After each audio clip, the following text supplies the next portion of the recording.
अब आपको खबर बता रहे हैं जहां बीजेपी के नए अध्यक्ष के लिए अब और इंतजार करना पड़ सकता है। आपसी सहमति के बाद राष्ट्रीय अध्यक्ष का नाम घोषित होगा। सहमति बनने को लेकर कवायद जारी हो गई है। राष्ट्रीय अध्यक्ष के बाद ही प्रदेश अध्यक्ष का नाम तय होगा।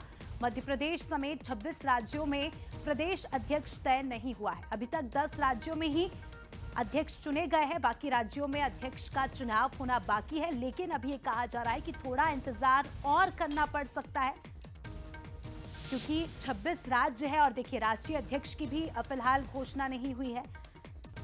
तो मध्य प्रदेश में भी थोड़ा सा इंतजार और करना होगा।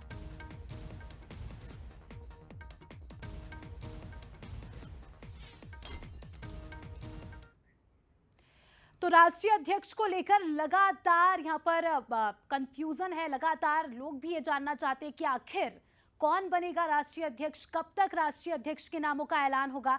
तो ऐसे में कई सारे ऐसे नाम हैं जिनको लेकर सस्पेंस बरकरार है और बंसल न्यूज के पास भी कोई सूची है जिसको हम आपको बताएंगे, जिसमें आप देखेंगे कि कौन कौन से नाम इस लिस्ट में सबसे आगे है।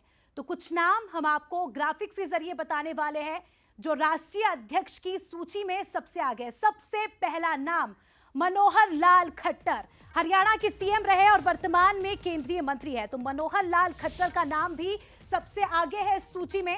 इसके अलावा भूपेंद्र यादव मध्य प्रदेश और महाराष्ट्र के प्रभारी रहे और वर्तमान में केंद्रीय मंत्री भी है। तो भूपेंद्र यादव का नाम भी इसमें। धर्मेंद्र प्रधान केंद्रीय शिक्षा मंत्री और बीजेपी के एक अनुभवी संगठन करता है और इनका नाम भी इस सूची में सबसे आगे चल रहा है। इसके अलावा भी कुछ नाम है जो हम आपको बताएंगे। शिवराज सिंह चौहान सबसे महत्वपूर्ण नाम, 6 बार सीएम रह चुके हैं, लोकसभा चुनाव भी जीत चुके हैं। तो फिलहाल केंद्रीय मंत्री है, मध्य प्रदेश के पूर्व मुख्यमंत्री थे शिवराज सिंह चौहान। इनका नाम भी राष्ट्रीय अध्यक्ष की सूची में सबसे आगे।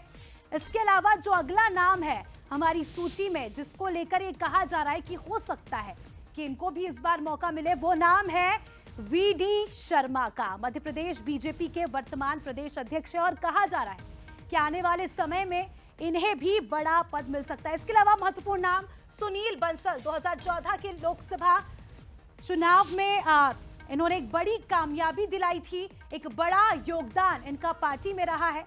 तो सुनील बंसल का नाम भी इस सूची में सबसे आगे है। यूपी में बीजेपी का चाणक्य कहा जाता है इन्हें, रणनीति बनाने में माहिर और एक बड़ा चेहरा रघुवर दास झारखंड के पहले गैर आदिवासी सीएम रहे हैं। तो ऐसे में यह भी कहा जा रहा है कि हो सकता है कि इस बार राष्ट्रीय अध्यक्ष कोई आदिवासी हो, तो इसीलिए इनका नाम भी इस सूची में सबसे आगे। और महिला नाम स्मृति ईरानी, कई महत्वपूर्ण मंत्रालय स्मृति ईरानी ने संभाले। हालांकि चुनाव हार गई थी इस बार का, लेकिन ये कहा जा रहा है कि हो सकता है कि कोई महिला चेहरा भी राष्ट्रीय अध्यक्ष बने, तो इसीलिए स्मृति ईरानी का नाम भी इस सूची में सबसे आगे है। तो ये कुछ महत्वपूर्ण नाम है जिनको लेकर लगातार राजनीतिक गलियारों में भी चर्चा हो रही है। अगला नाम वानती श्रीनिवास, वर्तमान में बीजेपी महिला मोर्चे की राष्ट्रीय अध्यक्ष है और इनका नाम, क्योंकि देखिए महिला चेहरे पर भी बीजेपी का फोकस रहता ही है, तो ऐसे में कहा जा रहा है कि हो सकता है कि वानती श्रीनिवासन को भी इस बार मौका मिले। अगला नाम तिमिला साई सौंदर्य राजन, राष्ट्रीय सचिव रह चुकी है, तमिलनाडु में बीजेपी की प्रदेश अध्यक्ष रह चुकी है, काफी अच्छा एक्सपीरियंस है, एक बड़ा महिला चेहरा है। तो ये कुछ नाम है जिनको लेकर लगातार चर्चाएं तेज हो रही है। तो बंसल न्यूज पर हमने आपको कुछ नाम बताए जिनको लेकर लगातार चर्चाएं तेज हो रही है। अब देखने वाली बात होगी कि इनमें से कौन से चेहरे पर मुहर लगती है और कौन बनता है बीजेपी का अगला राष्ट्रीय अध्यक्ष।